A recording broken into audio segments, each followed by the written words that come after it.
Step 5. Install lining on inside of lower casket box. We'll start by making a pencil mark 1.5 inches down from the edge all the way around the inside of the casket box.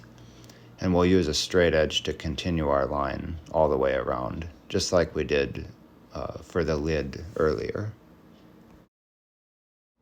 Identify the bag labeled lower casket box fabric.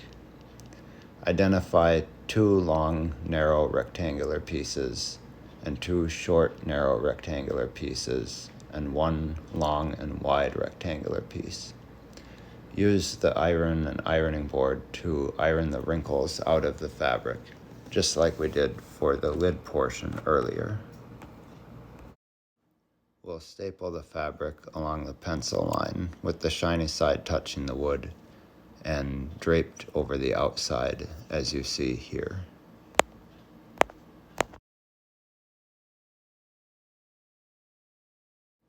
The hinge side is a little bit trickier to work with since we're not able to drape the sheet over the outside, but we'll still attach it in the same manner as the other strips, with the shiny side touching the wood. We'll staple each end first, being mindful of spacing. And then we'll move to the middle. And just like we did with the lid, we'll sort of ease the sheet into its position, splitting the difference as we go. So you'll notice here I've now gone to the middle of the head section, and then I'll do the middle of the foot section, and so on.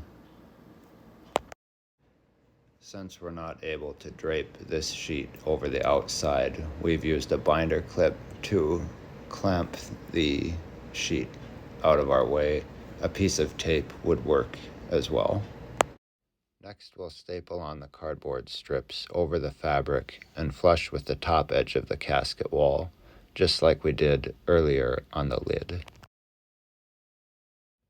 And just like earlier, when we're putting on our cardboard strips and we come up to these brackets that hold on the lid supports, we'll just want to cut a small piece of cardboard so that we can butt right up to the bracket and not go over it.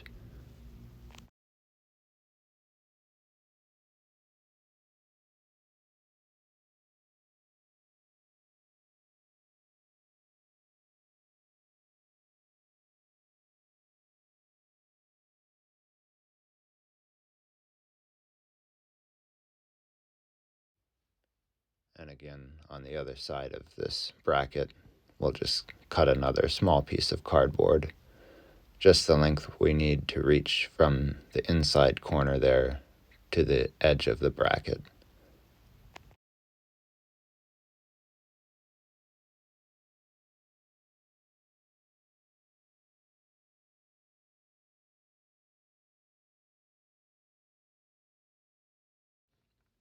Next, we'll take our narrow strips of batting for the lower casket box, and we'll just staple those on all the way around the inside of the casket, with the marker side facing the wood.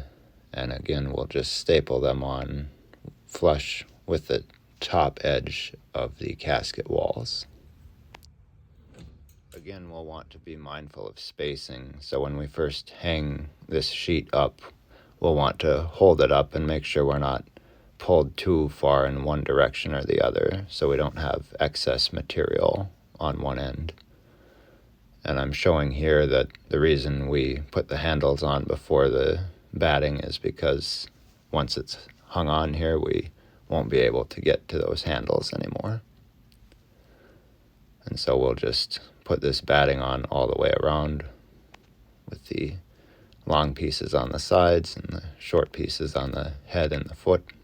Next, we'll lay the long, wide piece of batting in the bottom of the box and staple it along the edges.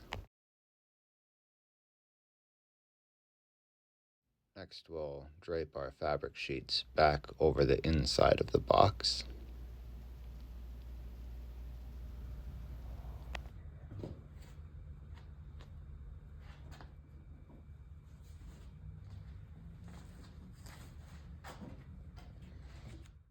And we'll fold the corners as needed so that there's not too much excess material flapping out from either side.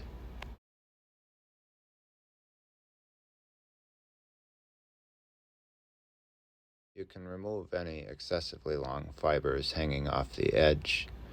These will likely be covered up by the trim, but it's not a bad idea if they're extra long. Next, we'll staple the lower edge of the fabric, being careful not to pull it too taut so that we squish the batting material underneath. We want to leave a soft cushion appearance. Now we'll lay the long, wide piece of fabric down in the bottom of the box, being mindful of spacing so that we don't have excess material off one end or the other, and we'll staple that along the edges.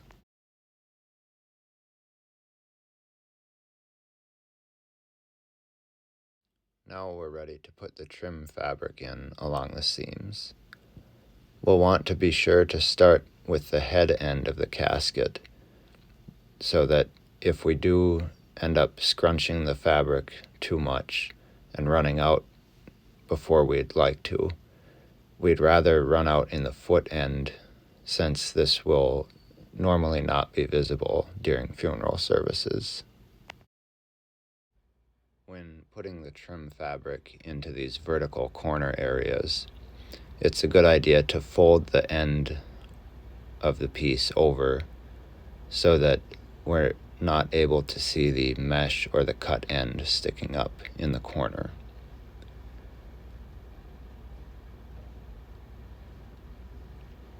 So you'll notice what I do here is I take those first couple of inches of the piece and I staple those into the corner first, and then I fold the piece back onto itself before heading down the seam.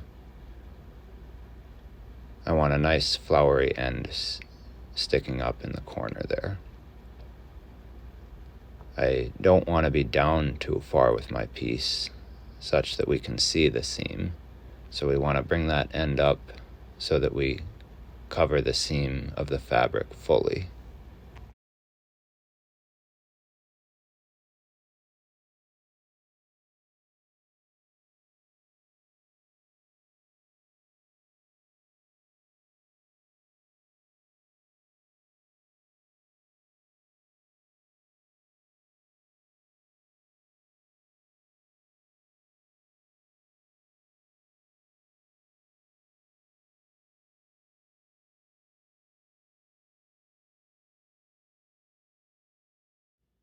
Next, we'll take the trapezoidal piece of fabric with the large flange hanging off the bottom, and we're going to staple that onto the foot side lid, onto this bow-shaped support piece of wood.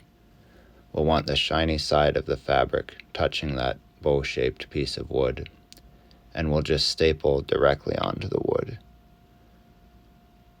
We'll make sure that the trapezoid matches roughly with the shape of the lid there. Notice I'm just sort of holding the piece out for spacing and trying to get those angles to match as closely as I can.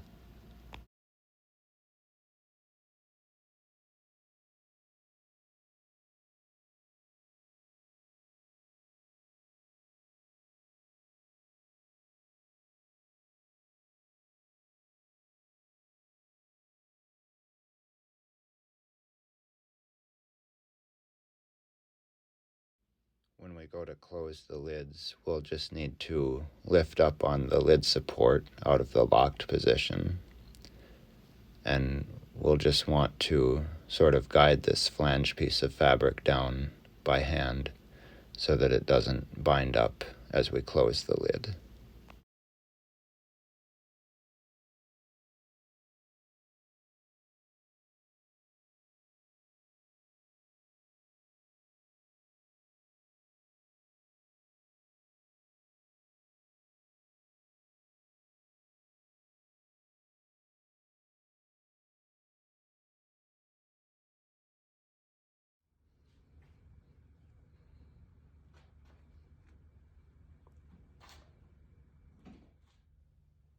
After we put the floor in the casket, this may have caused the box frame to shift slightly.